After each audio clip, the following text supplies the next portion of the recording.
أعوذ بالله من الشيطان الرجيم. بسم الله الرحمن الرحيم. رب اشرح لي صدري ويسر لي أمري واحلل عقدة من لساني يفقهوا قولي. ربي يسر ولا تعسر وتمم بالخير. اللهم ربنا ألهمنا رشدنا وأعذنا من شرور أنفسنا.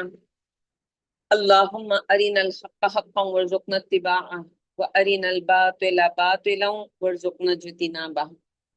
آمين یا رب العالمین. سبحانک لا علم لنا الا ما علمتنا وعلى الله توکلنا. السلام علیکم ورحمۃ اللہ وبرکاتہ. امید اور دعا ہے کہ تمام سننے والے خیریت کے ساتھ ہوں گے. ہم جو کتاب پڑھ رہے ہیں تلبیس ابلیس، اس میں انشاءاللہ ہم ان لوگوں کا بیان پڑھ رہے ہیں اس وقت جو ہمارے قریب کہیں نہ کہیں ہمیں نظر آتے ہیں. یعنی فقہا کا بیان ہم نے کل ختم کیا، جو ہمیں یعنی لا کے حساب سے ہمیں باتیں بتاتے ہیں، جن کو مفتی کہتے ہیں آج کی زبان. اس سے پہلے ہم نے علماء کا، قراء کا، تو جو پڑھے لکھے لوگ ہوتے ہیں، آج ہماری جو دنیا ہے اس میں ہر بندہ اپنے آپ کو ایسے ہی، تو آج مجھ جیسے لوگوں کا بیان، واعظوں کا بیان، کہ جو واعظ کرتے ہیں. واعظ اس کلام کو کہتے ہیں جو دلوں کو نرم کرے. تو واعظوں اور قصے بیان کرنے والوں پر ابلیس کی تلبیس کا بیان آج انشاءاللہ ہم یہاں سے آگے بڑھیں گے.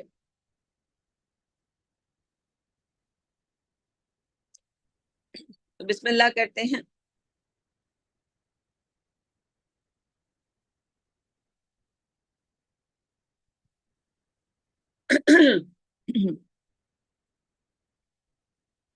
تو واعظوں اور قصے بیان کرنے والوں پر ابلیس کی تلبیس کا بیان. بار بار میں اس لفظ کی وضاحت کر رہی ہوں کہ تلبیس کہتے ہیں صحیح کو غلط اور غلط کو صحیح بنا کے پیش کرنا. جیسے جھوٹ ہوتا ہے، جھوٹ میں بھی ایسا ہی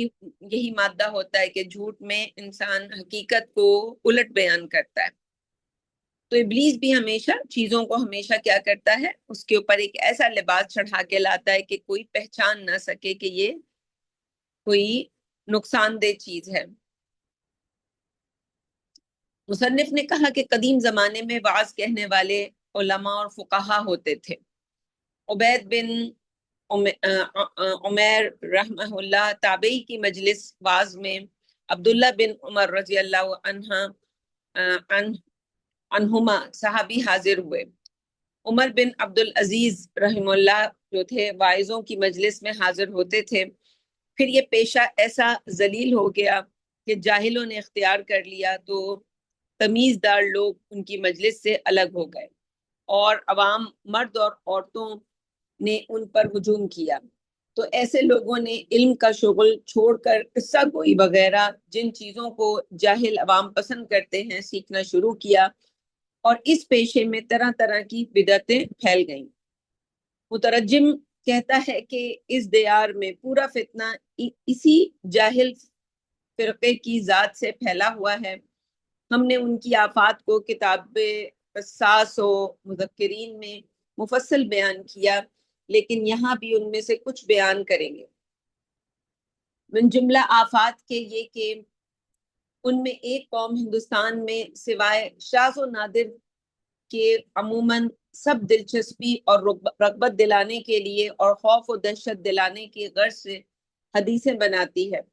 ابلیس نے ان پر یہ رچا دیا کہ تم تو حدیثیں اس لیے بتاتے ہو کہ لوگوں کو نیکی پر آمادہ کرو اور بدی سے روکو، اور شیطان سے ان جاہلوں پر شبہ ڈالا کہ شریعت ناقص ہے، تمہاری اس جھوٹی کارستانی کی محتاج ہے. پھر یہ بھول گئے کہ حضرت محمد صلی اللہ علیہ وسلم نے فرمایا جو کوئی جان بوجھ کر مجھ پر جھوٹ باندھے وہ دوزخ میں اپنا ٹھکانہ بنائے. بخاری کی حدیث ہے. ازا جملہ یہ لوگ اپنے سریلے کلام میں وہ چیزیں ملاتے ہیں جو نفس کا جوش ابھاریں اور دلوں میں سرور لائیں، تو اپنی باتوں کو رنگین کرتے ہیں۔ چنانچہ تم دیکھتے ہو کہ ان میں عشقیہ اشعار اور غزلیں پڑھتے ہیں۔ ابلیس نے ان پر یہ تلبیس رچائی کہ تم اللہ تعالیٰ کی محبت کا اشارہ کرتے ہو، اور یہاں یہ خوب معلوم ہے کہ عوام جو ان کی مجلس میں بھرے پڑے ہیں، ان کے دلوں میں جوش سے شہوت بھرا ہوا ہے۔ تو اس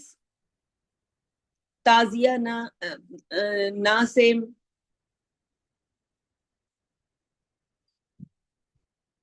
ابل پڑتا ہے، تو یہ واعظ خود گمراہ اور گمراہ کرنے والے ہیں۔ ازا جملہ بعض واعظ یعنی کچھ تو واعظ کرنے والے ایسے ہیں جو شاعری اور شہوت کی باتیں اور اس طرح کے باتیں بیان کرتے ہیں جس سے انسان کی یعنی لذت، آج کا انسان جیسے ہم نے کہا کہ ابھی کہ کوئی مجھے ملا اور اس نے کہا کہ جی میرے یوٹیوب پر کتنے سبسکرائبر ہیں، تو گنتی کے لوگ ہیں 400 کچھ، لیکن ابھی ہم اڈلٹ کانٹینٹ بتانا شروع کر دیں اور اڈلٹ کانٹینٹ بھی نہ ہو، یہی جو درس ہے اس میں بس ایک میری پکچر آنے لگ جائے اور میں اس میں بذات خود ویڈیو کیمرہ کھول کے بیٹھ جاؤں، پھر آپ کی اس کی فالوئنگ دیکھیں کہ جو ہے وہ کیا ہوگی۔ ابھی صرف جو میسر ہے اس میں کوئی اتنی فالوئنگ نہیں ہے، تو یہ جتنے بھی ہم دیکھتے ہیں ٹک ٹاک پہ، وہ بہت آج کل یہ چیزیں چل رہی ہیں کہ وہ جو لڑکیاں ہوتی ہیں وہ اپنے مختلف جو ہے ظاہر ہے اٹریکٹ کرنے کے لیے کچھ چیزیں، کچھ کانٹینٹ پیش کرتی ہیں، پھر اس کے بعد وہ ان کے کوئی رشتہ دار جو ہیں وہ ان کو مارتے ہیں، کوئی ان کو قتل کر دیتا ہے، اس طرح کی چیزیں ہم دیکھتے ہیں سامنے آتی ہیں کہ جب وہ، تو آج کا سب سے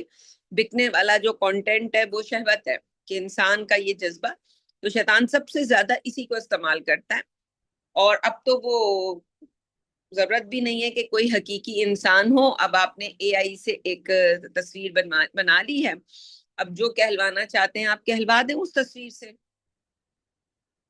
آواز جو ہے وہ کسی کی بھی، وہ آواز 5 منٹ کی وہ آواز ریکارڈنگ ہوئی بھی ہو یا کچھ جملے ہوں جو آپ میری آواز میں آپ کی آواز میں ریکارڈ ہو، بس اے آئی اس میں آپ کا جو وائس پیٹرن ہے وہ نکال لے گی اور پھر اس کے بعد وہ آپ کی آواز میں جو اس سے کہلوانا ہے وہ کہلوا دیں آپ۔ تو اب دوسری طرح کے واعظین کا ذکر ہے کہ بعض واعظین عجیب و غریب حرکات کرتے ہیں جن کا نتیجہ یہ کہ قرآن کو ایک نئی راگنی کے لہجے میں پڑھنے لگتے ہیں۔ یہ نئی راگنی انہوں نے آج کل گانے کے مشابہ نکالی ہے، تو یہ مکروہ ہی نہیں بلکہ صریح حرام ہے، حرام سے زیادہ قریب ہے۔ پس اس راگنی کی قرات سے قاری کو سرور ہوتا ہے اور واعظ اس کے ساتھ ہاتھوں کی دستک اور پاؤں کی ٹھوکر لگا کر غزلیں پڑھتا جاتا ہے جہاں مستانہ لوگ کرتے ہیں۔ اس سے یہ نتیجہ پیدا ہوتا ہے کہ عوام کی طبیعت امنگ پر آ جاتی ہے اور ان کی شہوانی نفوس جوش کھاتے ہیں، عورتیں اور مرد آوازیں لگاتے ہیں اور کپڑے پھاڑتے ہیں، کیونکہ جملہ نفوس میں جو خواہش نفسانی و قوت شہوانی حیوانی دبی ہوئی ہوتی ہے اس جلسے میں ابھر آتی ہے۔ پھر جب یہاں سے یہ عورتیں اور مرد باہر نکلتے ہیں تو کہتے ہیں کہ جلسہ تو بہت خوب ہوا، اور خوبی سے اشارہ انہیں حرکات و امور ناشائستہ کی طرف ہے جو شرعاً جائز نہ تھے۔ بعض واعظین کی یہ کیفیت ہے کہ وہ بھی اسی چال پر چلتا ہے جو ہم نے بیان کی، لیکن وہ مرثیے کے اشعار اور نوحے پڑھتا ہے۔ مثلا حضرت حسین رضی اللہ تعالی عنہ کے واسطے مرثیہ پڑھتا ہے، اور ان اشعار میں ان کی حالت تنہائی و بے کسی، غریب الوطنی، دشمنوں کا نرغہ اور مصائب جھوٹ سچ ملا کر ایسی طرح بیان کرتا ہے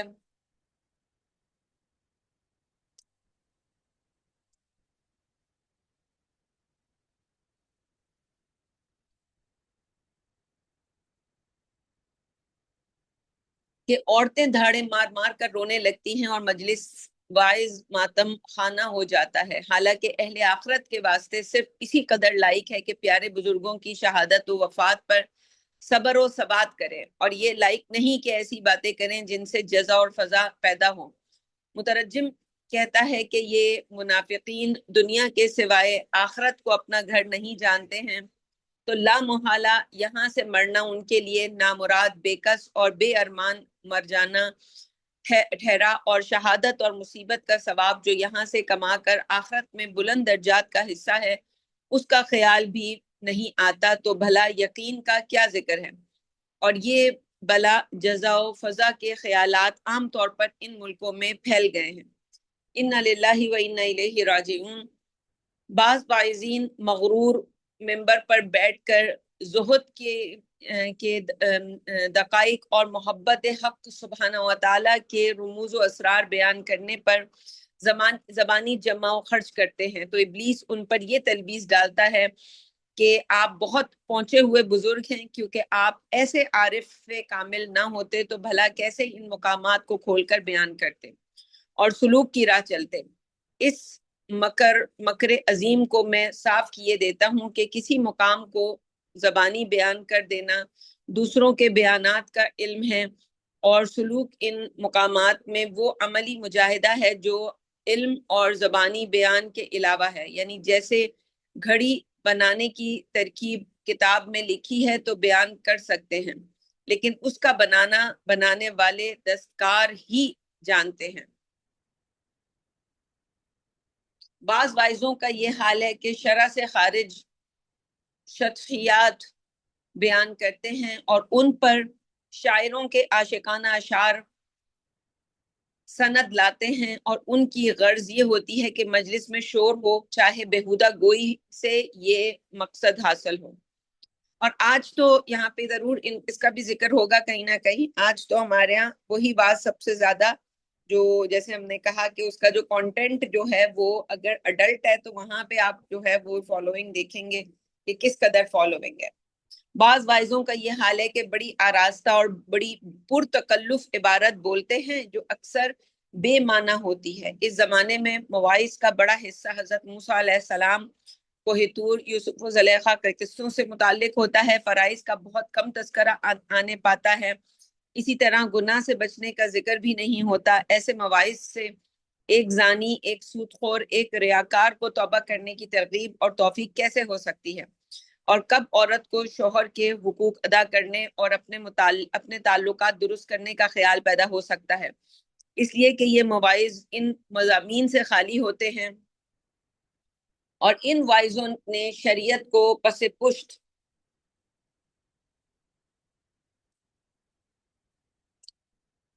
ڈال دیا ہے، اسی لیے ان کا بازار خوب گرم ہے، اور اس لیے حق ہمیشہ طبیعتوں پر بھاری ہوتا ہے اور باطل ہلکا اور خوشگوار۔ بعض واعظ صوفی بن کر لوگوں کو زہد و عبادت سکھاتے ہیں اور عوام کو اصلی مقصود نہیں بتلاتے، تو نتیجہ یہ ہوتا ہے کہ بعض لوگ بیچارے ان کے کہنے میں آ کر کسی جنگل یا پہاڑ کے گوشے میں رہتے ہیں، اور اس کی آل و اولاد بھیک مانگنے کے قابل رہ جاتی ہے۔ مترجم کہتا ہے کہ انہی لوگوں کے شیطانی خیالات نے عوام کے ذہن میں بٹھا دیا کہ پرہیزگاری اور دین تو جب ہو سکتا ہے کہ جنگل میں بیٹھ رہے اور خدا پر توکل کرے، اور جب یہ ہم سے نہیں ہو سکتا تو ہم دنیا داری میں رہیں گے۔ یہ نہایت سخت فتنہ ہے۔ بعض واعظ ہیں کہ لوگوں کو عظمت و شان الہی سے بہلا کر امید و طمع کے کلمات سے دلیر کرتے ہیں، بدون اس کے کہ اللہ تعالیٰ سے خوف دلائیں۔ چنانچہ وہ لوگ گناہوں پر دلیرانہ جرأت کرتے ہیں اور دنیا کی چیزیں، عمدہ غذا، پوشاک و سواری کی جانب واعظ کے میل کرنے سے اس کی تقویت ہو جاتی ہے۔ تو ایسے واعظ کے قول و فعل سے عوام کے دلوں میں بڑی خرابی پیدا ہوتی ہے، اور ظاہر ہے بیان کرنے کے لیے بہت سے اور بھی معاملات ہیں جو بیان کیے جا سکتے ہیں۔ ہمارے یہاں جو واعظ کہنے والے ہیں آج ان کی جو لسٹ ہے بہت طویل ہے، کیونکہ ہر کوئی آج واعظ ہی بنا ہوا ہے۔ وہ جی فلم کے اداکار ہوگا، وہ آ جائے گا، رمضان میں آپ کی ٹرانسمیشن چل رہی ہے، اب وہ آپ کو جو ہے جی واعظ کر رہا ہے۔ اب جی یہ جو گانے والے ہیں وہ تو ہمارے یہاں یہ پرانا ٹرینڈ ہے، میں معذرت چاہتی ہوں کسی کو میری بات بری نہ لگے، but this is famous name کہ جی وہ جنید جمشید ہو یا وہ کیا نام تھا علی حیدر ہو یا اس طرح کے جتنے بھی میوزک کے جو ہیں وہ ماسٹرز ہوں، وہ پھر اپنا دھندا جو ہے وہ شفٹ کر کے کیا جو ہے وہ کرتے ہیں، وہ پھر شفٹنگ ہوتی ہے تو پتہ چلتا ہے کہ اب وہ نعتیں گا رہے ہیں اور اب وہ ٹرینڈ کچھ نہ کچھ سملر رہتا ہے. تو یہ ہمیں پھر دین سکھا رہے ہوتے ہیں بیٹھ کے. ہم ان کے گھروں کی کہانیاں لوگ ملیں گے بتائیں گے کہ جی وہ جنید جمشید کا وہ اس کا بیٹا ہے، اب وہ بس اس کی کیا جو ہے وہ کریڈیبلٹی ہے، وہ یہ ہے کہ وہ اس کا بیٹا ہے اور اب وہ بھی دین سکھائے گا کہ ان کے گھروں میں کیا ہو رہا ہے. اور میں یہ کسی کے بارے میں بھی میں یہ بات نہیں کہہ رہی کہ کوئی اچھی بات نہیں بتا رہا یا غلط بتا رہا ہے، میں یہ بات بتا رہی ہوں کہ آج ہمارے ہاں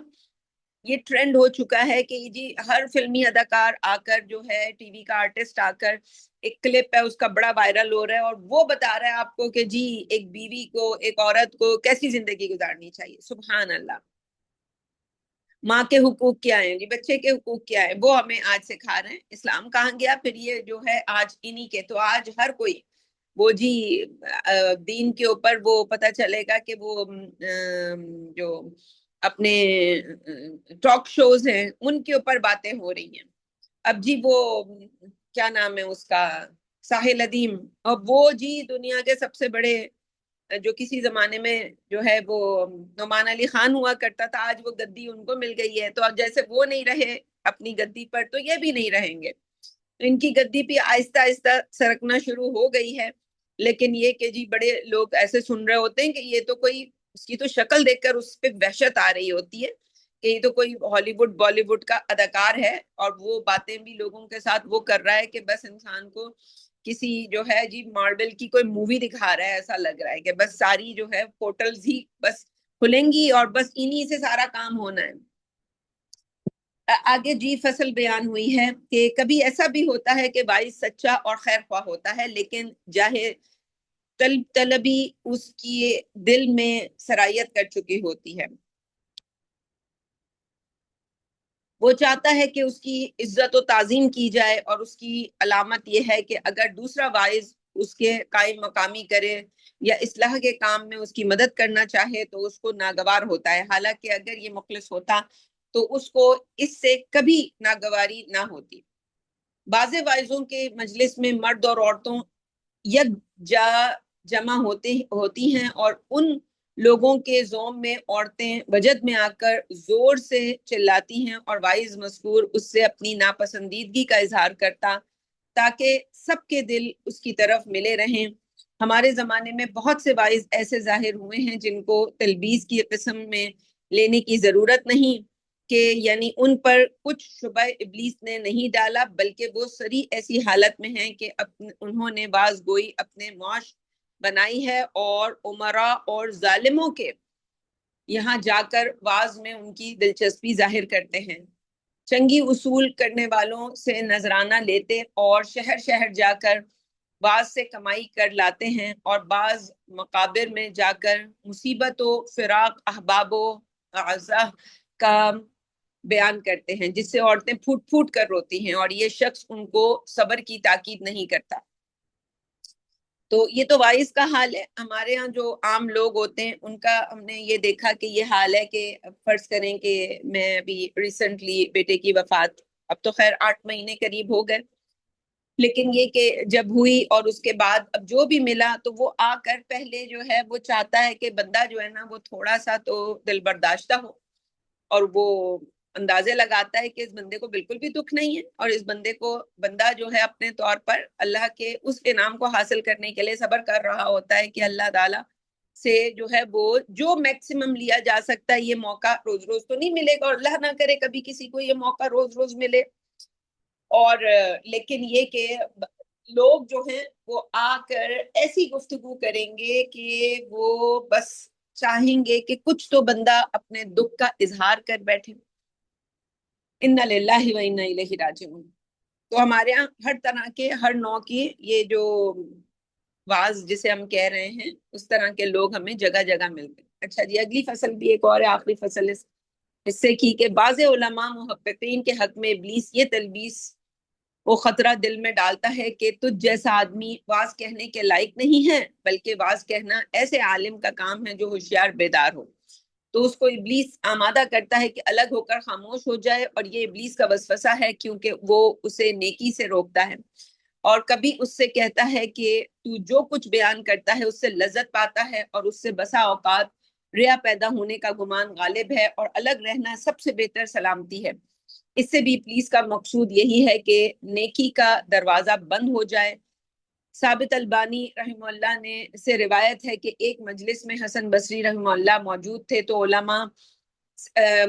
تو اللہ رحمہ اللہ سے کہا گیا کہ تم نصیحت کے واسطے کلام کرو، تو کہا کہ کیا میں اس مرتبے میں ہوں؟ پھر کلام اور اس کی حالت اور اس کے انجام بیان کیا، تو ثابت رحمہ اللہ کہتے ہیں کہ مجھے بہت پسند آیا۔ پھر حسن بصری نے کلام کیا تو کہا کہ ابلیس جانتا ہے کہ تم لوگوں نے علی رحمہ اللہ سے نصیحت دی ہوگی کہ نہ اس نے کسی شخص کو نیکی بتلائی اور نہ کسی برائی سے منع کیا۔ اس طرح بھی ہوتا ہے کہ بعض اوقات وہ ایسے لوگوں کو مشہور کر دیتا ہے جو امر بالمعروف اور نہی عن المنکر نہیں کرتے، اس کے علاوہ ہر چیز ہوتی ہے ان کے دروس میں۔ جی نماز کے بارے میں بڑے جی آپ کو خشوع اور خضوع، اور پھر اللہ تعالیٰ کے اسماء حسنہ کے اوپر دروس ہو رہے ہوں گے، اور لوگوں کو بس جی ایسی جو ہے وہ شاعرانہ ایک جو ہے ذہنیت ان کی بنا دی جائے گی کہ بس لوگ اسی کو اپریشیٹ کرتے رہیں۔ اللہ کی صفات کو تو ٹھیک ہے، بہت اچھی بات ہے، یہ علوم انسان کے پاس ہونے چاہیے، لیکن جو پریکٹیکل نالج ہے، یعنی یہی جو امر بالمعروف اور نہی عن المنکر، یہ اصل اللہ تعالیٰ کی معرفت کا اصل علم تو یہ علم ہے کہ اللہ کو کیا پسند ہے، کیا ناپسند ہے، اسی سے اللہ کا قرب الہی حاصل ہوگا، اسی سے ہماری مشکلیں دور ہوں گی۔ یہ بیٹھ کر ایسے دروس کے اندر اور ایسے لوگوں کی مجلسوں کے اندر تو ہمارے کوئی کام نہیں ہونے۔ خیر، اگلا بیان اہل لغت اور ادب، یہ بھی ہم جیسے لوگ کہ عالم و متعلم، یعنی عالم علم دینے والا اور متعلم جو علم کو حاصل کرتا ہے، تعلم یتعلم اس سے متعلم۔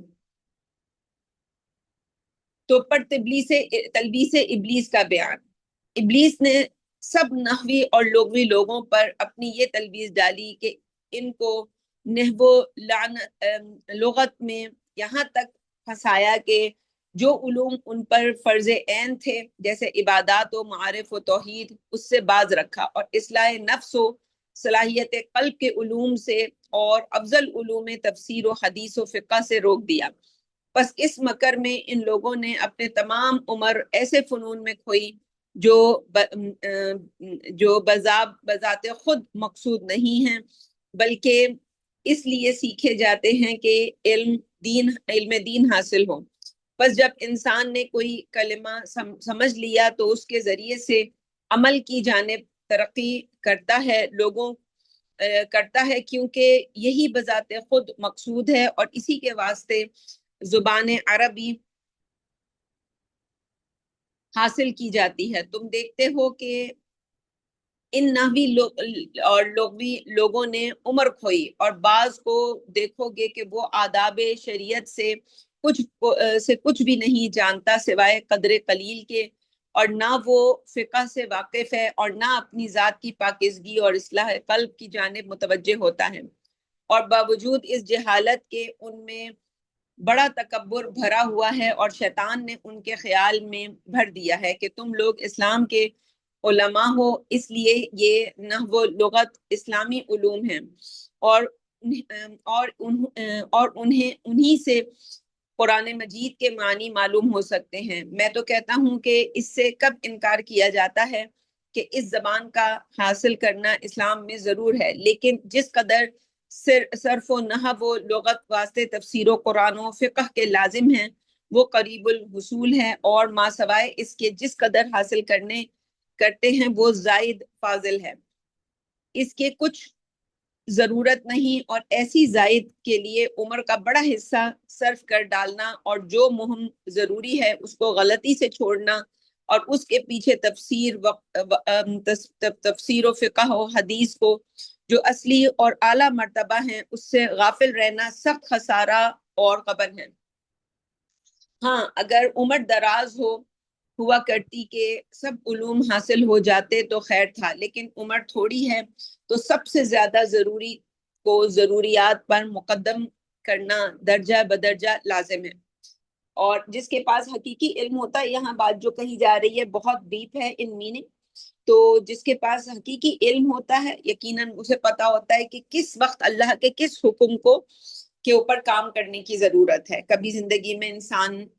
تفسیر کے اوپر کام کر رہا ہوتا ہے کہ اس وقت لوگوں کی ضرورت یہ ہے، پھر ایک وقت میں انسان کو جو واقعی عالم ہوتا ہے اس کو یہ اندازہ ہوتا ہے کہ اس وقت لوگوں کو عربی سکھانے کی ضرورت ہے، اس وقت لوگوں کو تجوید سکھانے کی، اس وقت ان کو مسائل سکھانے کی ضرورت ہے، اور کسی وقت ان کو شریعت پہ عمل کر کے دکھانے کی ضرورت ہے۔ اس وقت سب سے اہم کام یہ رہ گیا ہے کہ اللہ کی شریعت پر ایک عورت ہے تو ایک عورت کس چیز پر عمل کر کے دکھائے گی۔ ایک عورت، کسی مرد نے اس کو طلاق دے دی ہے، اب وہ طلاق لے کر اور کیسے ایک عورت جو ہے وہ زندگی گزارے گی، یہ نہیں ہو کہ جی وہ ایسا لگے اس کی دنیا لٹ گئی، اور ایسا لگے کہ اب وہ اس کو یہ دکھانا ہوگا اپنی اس شخصیت سے کہ اللہ کے، یعنی اللہ کے قرآن کے اندر جو ہے، یہ اللہ کی شریعت کے اندر، یعنی ہم جو شریعت کی باتیں کر رہے ہیں، وہ بچے جو اس نے پالے ہیں، 30 سال ان کی پرورش کی ہے اور اکیلے پالے ہیں ہم یہ کہتے ہیں، لیکن جب ایسا کوئی موقع آئے تو اس کو اللہ کی شریعت کے تابع ہو کے یہ ظاہر کرنا ہوگا، یہ ثابت کرنا ہوگا کہ بچے تو مرد کے ہیں۔ اللہ کی شریعت کے حساب سے چاہے جس ملک میں انسان کو عورت رہتی ہو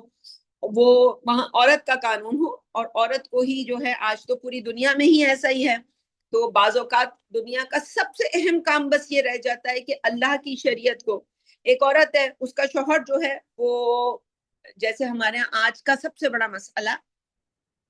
ہر گھر کے اندر میں جھانکتی ہوں، لوگ ملتے ہیں مجھ سے، مسئلہ صحت کا، وہ بتاتے ہیں کہ جی مسئلہ صحت کا ہے،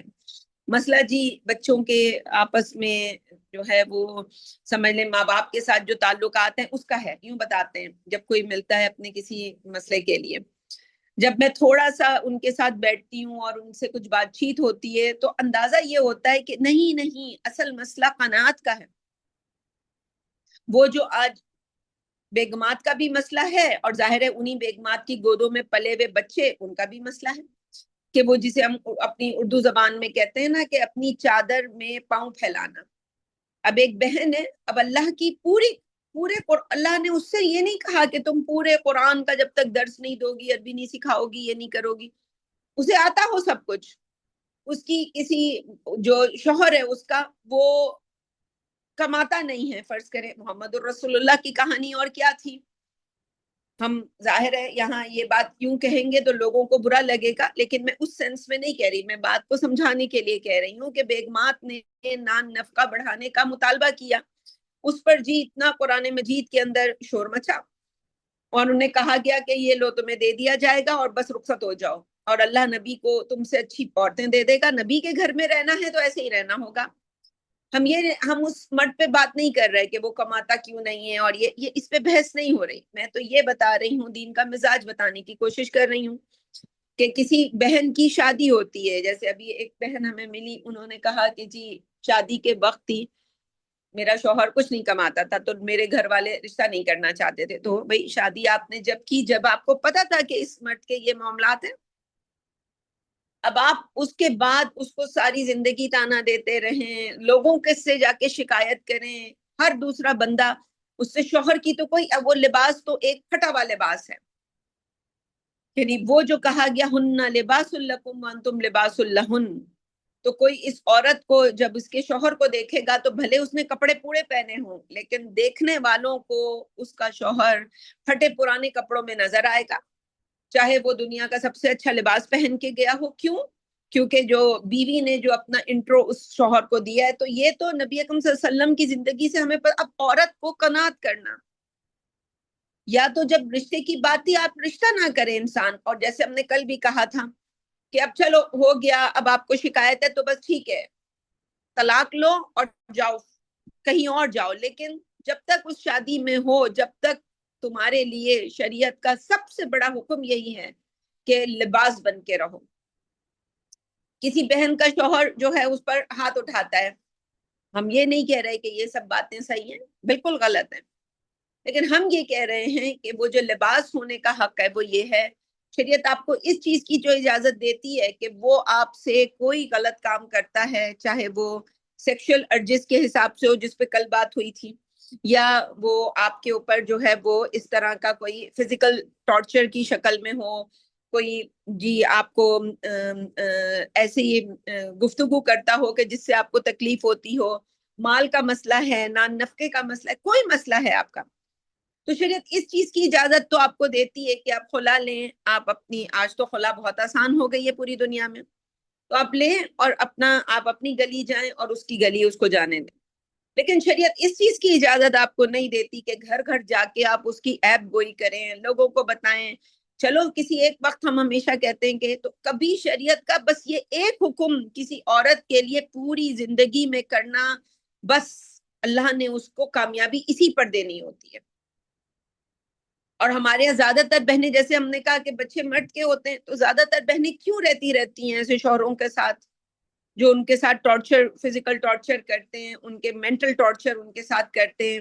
تو کیوں، اور کبھی کبھار اسپرچولی بھی ان کو جو ہے وہ ڈیمیج کرتے ہیں، کیوں رہتی ہیں؟ بچوں کی وجہ سے، کہ میں چھوڑوں گی تو یہ بچے تو مرد کے ہیں،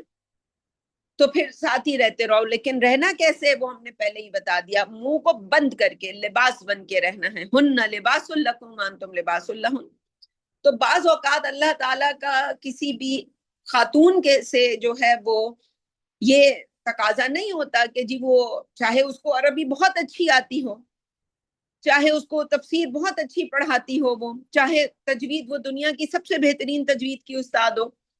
اب اللہ اس سے بس یہ چاہتا ہے کہ تیری زندگی میں اللہ نے شریعت کا ایک حکم نافذ کر دیا، اسے کر کے دکھانا ہے تم نے، جسے ہم ہمیشہ کہتے ہیں کہ تاکہ لوگ اللہ کی عدالت میں کل یہ نہ کہہ سکیں کہ اللہ بہت مشکل تھا اس زمانے میں تو تیرے احکام کے اوپر عمل کرنا۔ تو بعض اوقات یہ انسان کو، یہ ایک علم والے کو، اگر انسان واقعی علم والا ہے تو انسان کو، اس شخص کو، چاہے وہ مرد ہو یا عورت ہو، اسے پتا ہوتا ہے کہ اس وقت اللہ کے اس حکم پہ عمل کرنا، بس یہ میری زندگی کا سب سے بڑا جو ہے وہ اللہ کی عدالت میں رکھنے والا کام ہوگا، دین کا کام۔ کبھی دین سکھانا، یعنی یہی تجوید، تفسیر اور عربی لغت، نحو، یہ ساری گفتگو کرنا، یہ سب سے بڑا دین ہوتا ہے۔ اور کبھی اللہ کے لیے کسی گھر میں عورت ہے اور میاں کماتا نہیں ہے، بس اس پر صبر کرنا، جو کما کے لاتا ہے اس کے اندر گزارا کرنا۔ وہ بیویاں خوش نہیں رہتی تھی محمد رسول اللہ سے، کچھ تو ہوگا نا وہاں پہ جس سے وہ بیویاں پھر بھی چھوڑ کے نہیں جاتی تھی۔ وہ عائشہ جو 18 سال کی عمر میں بیوہ ہوئی ہے، ہمارے ہاں تو آج بچی کی شادی نہیں ہوتی 18 سال کی عمر میں، وہ ملتی ہے 21 سال کی، اتنے لمبے لمبے ناخون، بیٹھی ہوئی ہے کسی مدرسے میں، کوئی جاب کر رہی ہے۔ اور کل نہیں پرسوں میری ایک بچی سے بات ہوئی، اور وہ ہر طرف، میں بچیوں کی اکثر عمر پوچھتی ہوں کہ بھئی یہ اتنی عمریں ان کی ہو گئی ہیں، شادیوں کی طرف ان کی توجہ نہیں ہے، تو وہ ایک بچی سے بات ہوئی، وہ بھی کوئی میرا خیال سے 23 سال کی تھی، اور اس نے مجھے کہا کہ میں تو نہیں کرنا چاہتی، کوئی انسان کا بچہ ملے گا تو کروں گی، تو پھر تو تم نے قیامت والے دن اللہ کے سامنے ہی حاضر ہو کے کوئی تمہیں ملے گا وہاں پہ۔ اس دنیا میں تو کوئی ایسا اللہ کا، تم جس آئیڈیل انسان کی تلاش کر رہی ہو، نہیں، ہم بس یہ آدھا دین انسان کا مکمل ہوتا ہے، جیسے غذا انسان کی ضرورت ہے، ایسے یہ ارجز ہیں انسان کی ضرورت ہے، اس کو کسی ناجائز طریقے سے پورا کرنا، یا اس کو، وہ انسان کے اندر اتنی ٹیمپٹیشن، آج تو وہ پوری دنیا ٹیمپٹیشن پیدا کر رہی ہے، وہ ٹیمپٹیشن کسی وقت ایسی جگہ پہنچ جائے کہ انسان کسی گناہ کو کر بیٹھے، اس سے بہتر یہ ہے کہ انسان اپنے آپ کو کسی کنڈے کے ساتھ باندھ لے، اور یہ باتیں اس کو سمجھ آ جائیں کہ میں نے اللہ کے لیے اس رشتے کو نبھانا ہے، اور اللہ تعالیٰ مجھ سے بس یہ تقاضا چاہتا ہے کہ جس وقت جس کام کی ضرورت ہے میں اس چیز پر کام کروں۔ آگے بڑھتے ہیں کتاب میں، تو من جملہ ان امور کے جن کو یہ نحوی ٹھیک سمجھے، حالانکہ غلط یہ ہے کہ ابو الحسین ابن فارس نے کہا کہ ایک فقیہ العرب سے پوچھا گیا کہ حل یحب علی الرجل اذا اشہد الوضوء قال نعم، یعنی کب مرد اشہاد کرے تو اس پر وضو واجب ہوگا، فرمایا کہ ہاں واجب ہوگا، اور بیان کیا کہ اشہاد یہ ہے کہ وضو نکل آئے، اشہاد کی معروف معنی ہے گواہ کر لینا۔ مصنف رحمہ اللہ نے کہا کہ اسی قسم کے بہت سے مسائل ذکر کیے، حالانکہ یہ انتہا درجے کی غلطی ہے، اس لیے کہ جب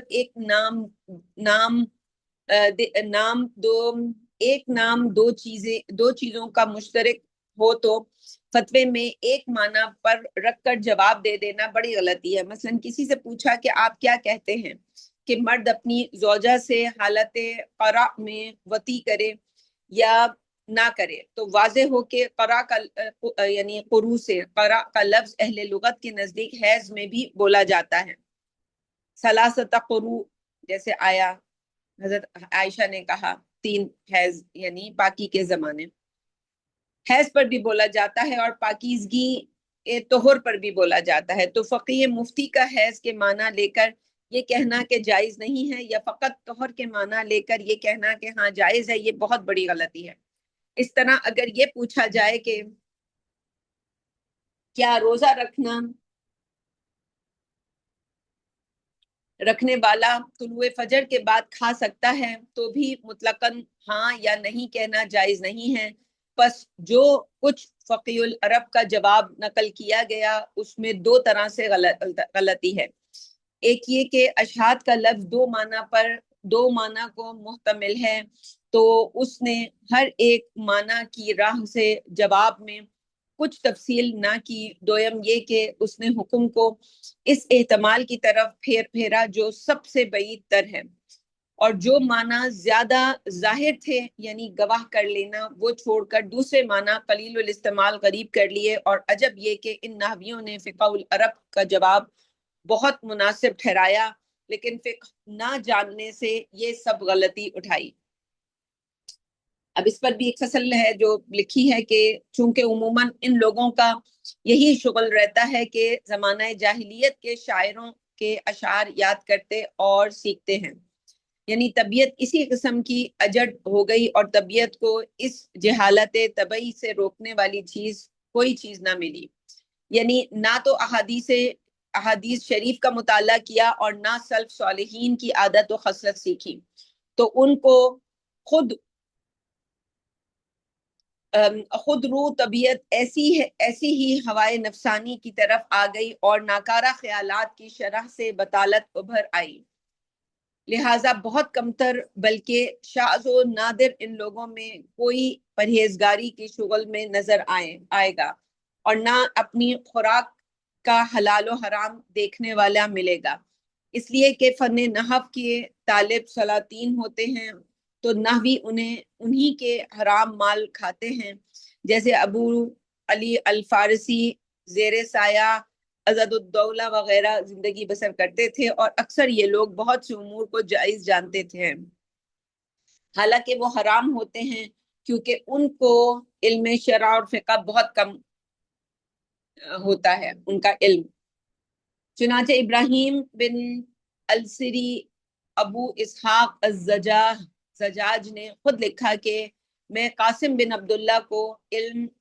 ادب سکھلایا کرتا تھا، اور اس سے کہا کرتا تھا کہ امیر زادے، اگر تم اپنے باپ کے مرتبہ وزارت کو پہنچے تو میرے ساتھ کیا سلوک کرو گے؟ تو وہ کہتا کہ جو تم چاہو، تو میں کہتا کہ مجھے 20,000 دینار دینا، اور یہ مقدار میری ہمت کے نزدیک گویا انتہائی درجہ تھی۔ پھر چند ہی روز گزرے تھے کہ قاسم مذکور مرتبہ وزارت سے سرفراز ہوا، اور میں ہنوز اس کی ملازمت میں تھا، اور اب اس کا ندیم ہو گیا۔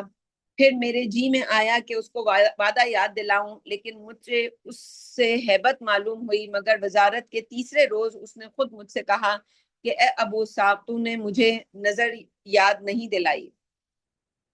میں نے کہا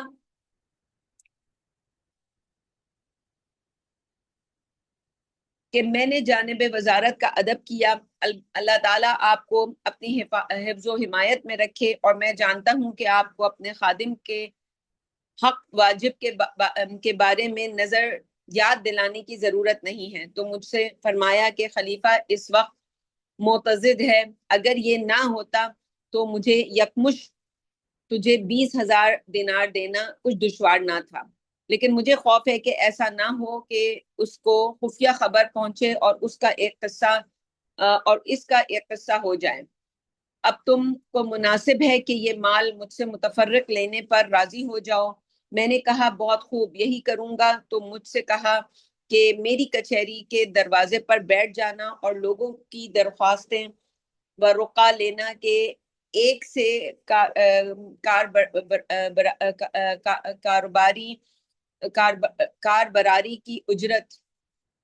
ٹھہرا لینا، اور ہر قسم کی درخواست خواہ ممکن ہو یا محال ہو جو تجھ سے کہی جائے اس کو میرے سامنے پیش کرنے سے نہ رکنا، یہاں تک کہ تجھے اس قدر مال حاصل ہو جائے۔ میں نے اس پر عمل کیا، ہر روز میں درخواستوں کے رقعے ان کے حضور میں پیش کرتا اور وہ ہر رقعے پر توقیع لکھا کرتے اور بارہا مجھ سے پوچھتے کہ اس رقعے پر تیرے لیے سائل نے کیا ضمانت کر لی ہے،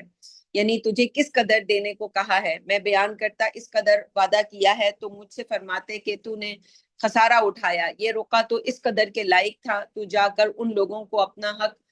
بڑھوا لے، ان لوگوں سے اپنا حق بڑھوا لے۔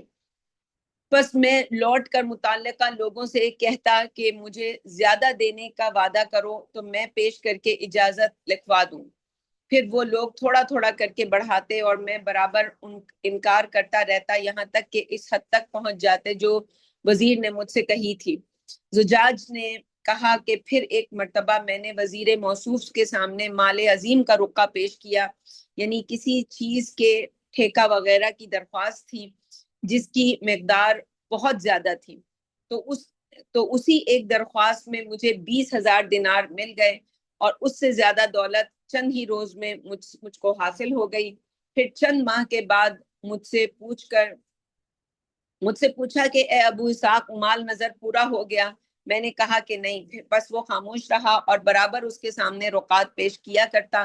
پھر مہینے میں 20 دن کے بعد مجھ سے پوچھتا کہ مال نظر پورا ہو چکا، اور میں کہتا کہ نہیں، اس خوف سے کہ میری کمائی جاتی رہے گی، یہاں تک کہ میرے پاس دو چند مال 40,000 دینار سے زیادہ حاصل ہو گیا۔ پھر جو اس نے ایک روز پوچھا تو مجھے برابر جھوٹ بولنے سے شرم آئی، میں نے کہہ دیا کہ جی ہاں حضرت، وزیر کی برکت سے یہ مال حاصل ہو گیا۔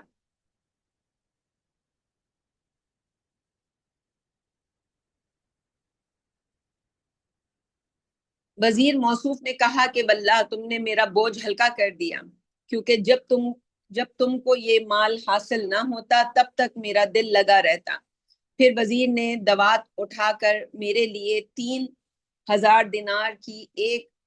چٹھی اپنے خزانچی کو بطور صلہ کے لکھ دی، وہ بھی میں نے لے لی اور آئندہ بھی ان کے سامنے رقعات پیش کرنے سے باز رہا،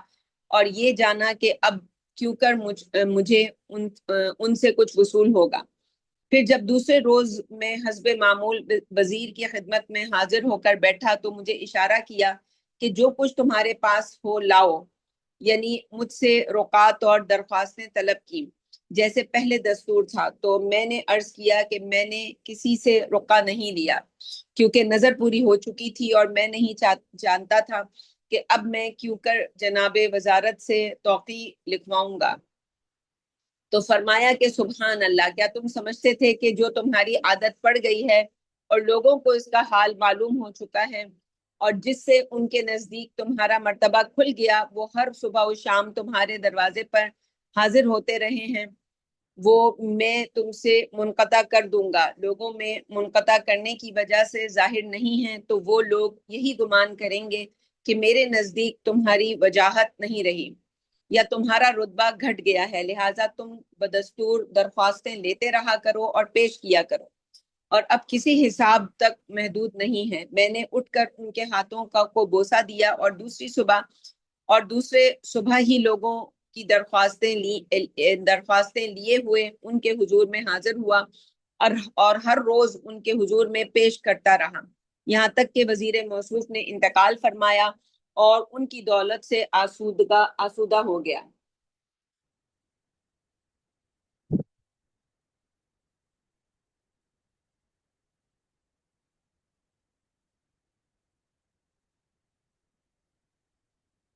مصنف نے کہا کہ دیکھو فقہ سے نادانی کا انجام کہاں تک ہوتا ہے، اور دیکھو یہ شخص زجاج جو نحو و لغت میں بڑے درجے کا آدمی تھا، اگر یہ جانتا کہ یہ معاملہ جو وزیر اور اس کے درمیان جاری ہوا اور کیوں کر اس نے لوگوں سے ہر قسم کی درخواستوں پر مال ٹھہرا لیا تھا، یہ سب کسی طرح شرع میں حلال نہ تھا، تو وہ اس سب قصے کو بیان نہ کرتا بلکہ سب کو مخفی کر دیتا، اور وجہ یہ کہ ہر قسم کے حقوق کو صاحبان حق تک پہنچا دینا شرعاً حکام پر واجب ہے، اور اس پر رشوت لینا جائز نہیں ہے، اور نہ کوئی امر جو وزیر نے اس کے لیے خلافت کے امور سے مقرر کیا تھا جائز ہے۔ اس سے ظاہر ہوا کہ علم فقہ کا مرتبہ عظیم ہے۔ اب ہے شعراء، ان پر تلبیس ابلیس کا بیان۔ شاعروں پر ابلیس نے یہ تلبیس ڈالی کہ اپنے جی میں مغرور ہوئے کہ تم لوگ اہل ادب ہو اور تم کو خدا نے ایسی دانائی عطا کی ہے جس سے دیگر لوگ محروم ہیں، تو تم کو ایک خاص امتیاز حاصل ہوا ہے، اور جس نے تم کو یہ دانائی دی وہی تمہاری خطا و لغزش بھی عفو فرمائے گا، اگر شاید تم سے کوئی خطا سرزد ہو۔ لہٰذا تم دیکھتے ہو کہ شاعر لوگ کیوں کر ہر جنگل میں سرگرداں پھرتے ہیں، جھوٹ بولتے، بہتان لگاتے، حجو کرتے اور آبرو ریزی کرتے اور اپنے اوپر فحش و بدکاری کا اقرار کرتے رہتے ہیں۔ ان کے حالات میں سے کمتر یہ ہے کہ شاعری کسی آدمی کسی آدمی کی مدح کرتا ہے تو اس آدمی کو یہ خوف ہوتا ہے کہ ایسا نہ ہو یہ ناخوش ہو کر میری حج کرے، تو چاروں ناچار اس کو دے کر راضی کرتا ہے تاکہ اس کی شرارت سے بچا رہے۔ یا شاعر بے حیا مجمع عام میں ایک شخص کی تعریف کرتا ہے تو لا محالہ دوسروں سے شرم کر کے اس کو کچھ دیتا ہے، اور یہ سب زبردستی کرنے کے معنی ہیں۔ بکثرت شعراء کو دیکھا ہے کہ اپنے آپ کو ادیب سمجھتے اور ریشم کا لباس پہن کر حد سے زیادہ جھوٹ بولتے ہیں اور نقل کرتے ہیں کہ ہم لوگ جلسہ شراب میں ساقی گل اندام کے ہاتھوں سے میں نوشی کرتے رہے اور کہتے ہیں کہ ہمارے ساتھ اس مجمع اور فجور میں بہت سے اہل ادب جمع تھے، معاذ اللہ۔ یہ بے ادبی اور یہ دعویٰ ادب، حالانکہ یہ بے ادبی اور یہ دعویٰ ادب، حالانکہ ادب تو اللہ کی جناب میں تقوی و طہارت کے ساتھ ہوا کرتا ہے، اور جو کوئی امور دنیا میں بڑا ہوشیار ہو وہ محض بے قدر ہے، کیونکہ یہ سب دنیا اور اس کی چیزیں فنا ہیں، اور اللہ تعالیٰ کی جناب میں خالی عبارت آرائی کچھ کام نہیں کر سکتی جبکہ تقوی نہ کیا ہو۔ شاعروں کی عموماً یہی خصلت ہے کہ بھیک مانگتے ہیں، گروش چرغ اور تقریر کی مذمت کرتے اور کفر کے کلمات تقدیر کی مذمت کرتے اور کفر کے کلمات ہیں۔ چنانچہ بازے کا قول جو ہے وہ شعر ہے کہ اگرچہ فضیلت میں ہماری ہمت درجہ عالیہ پر پہنچی لیکن میری قسمت زیر زمین چمٹی ہوئی ہے، یعنی تقدیر کے خلاف اس طرح کا کلام۔ زمانہ کب تک میرے ساتھ میری مرضی کے خلاف برتاؤ کرے گا، اور زمانہ ظالم بے رحم کب تک برائی کرے گا۔ جیسے ہمارے آج کل لوگ یہ کہتے ہوئے ملتے ہیں نا کہ نہیں تم یہ ڈیزرو نہیں کرتی تھی اور میں یہ ڈیزرو نہیں کرتی تھی۔ سبحان اللہ، ہم تو وہ اللہ جو دعا ہے، دعا کے الفاظ، اور کہ ناصیتی بیدک ماضٍ فی حکمک عدل فی قضاء، کہ عدل اے اللہ تیرا ہر فیصلہ جو ہوا میرے حق میں، میرے بچے کے حق میں، میرے ماں باپ کے حق میں، دنیا والوں کے حق میں، سب عدل کی بنیاد پر تھا، عدل کے سوا کچھ بھی نہیں تھا۔ تو یہ شاعر لوگ یہ بھول گئے کہ ایسی ہی گناہوں نے ان کا رزق تنگ کر دیا، اور اپنے آپ کو مستحق نعمت و لائق عیش و سلامت جانتے اور بلا و محنت کو دور سمجھتے، اور کبھی ان کو نہ سوجھا کہ ان پر شرع کے احکام کی فرما برداری واجب ہے، تو کہاں وہ دعوی دانائی اور کہاں یہ غفلت و بے حیائی۔ اب جو ہے اگلا جو ہے بیان ہے علماء کاملین جو ہیں، اپنے آپ کو جو کامل سمجھتے ہیں، ان کے کچھ 3 درجے ہیں، ان کا بیان، پھر ان کی فصل جو ہے وہ فصول ہیں، مطلب 2 یا 3 فصول ہیں، آج ہم اتنا پڑھ لیں گے، یہ ہمارا چیپٹر ختم ہو جائے گا انشاءاللہ۔ علماء کاملین پر ابلیس کی تلبیس کا ذکر۔ مصنف رحمہ اللہ نے کہا کہ کچھ لوگوں کی ہمت بلند ہوئی تو انہوں نے شرعی علوم میں قرآن و حدیث، فقہ اور ادب وغیرہ حاصل کیے، پھر ابلیس نے خفیہ ان پر خطرات ڈالے اور خود بینی میں پھنسایا کہ اپنے آپ کو عظمت کی آنکھ سے دیکھنے لگے کہ ہم اللہ تعالیٰ کے نزدیک عظیم القدر ہیں، اور اس مرتبے علمی کو پہنچنے اور دوسروں کو فیض پہنچایا۔ پھر بعض کو یہ جنبش دی کہ کہاں تک یہ تکلیف اٹھاؤ گے، اب تم راحت حاصل کرو اور یہ لذات لطیفہ ہیں، اس سے نفس کو حصہ دو، پھر اگر تم لغزش میں پڑ گئے تو علم تم پر عذاب دو رکھے گا۔ اور ابلیس نے ان کے سامنے علماء کی فضیلت پیش کی، اگر ان سے بدبختی سے قبول کر کے اپنے آپ کو ان میں تصور کر لیا تو برباد ہوا، اور اگر توفیق الہی پائی تو ان کو 3 طرح کے جواب دینا چاہیے۔ اول یہ کہ علماء کی فضیلت اسی وجہ سے ہے کہ انہوں نے علم کے موافق عمل کیا، اور اگر عمل نہ ہوتا تو بے معنی تھا، جیسے کسی نے علم زبانی رٹ لیا اور مقصود نہ سمجھا تو اس کی مثال ایسی ہے کہ کسی نے طعام بہت جمع کیا اور بھوکوں کو کھلایا اور خود کچھ نہ کھایا، تو اس سے اس کی بھوک کو کچھ نفع نہ ہوگا۔ دوم یہ کہ وہ احادیث لائے جن میں ایسے عالموں کی مذمت آئی ہے جو مقتضائے علم کے موافق عمل نہ کریں، جیسے حضرت محمد صلی اللہ علیہ وسلم نے فرمایا کہ سب لوگوں سے بڑھ کر عذاب قیامت کے روز ایسے عالم کو ہوگا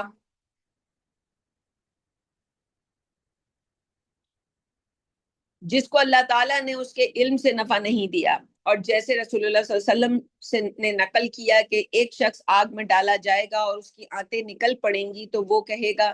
کہ میں لوگوں کو نیکی کا حکم دیا کرتا تھا اور خود نہیں کیا کرتا تھا، لوگوں کو ممنوعات سے منع کرتا اور خود عمل کیا کرتا تھا۔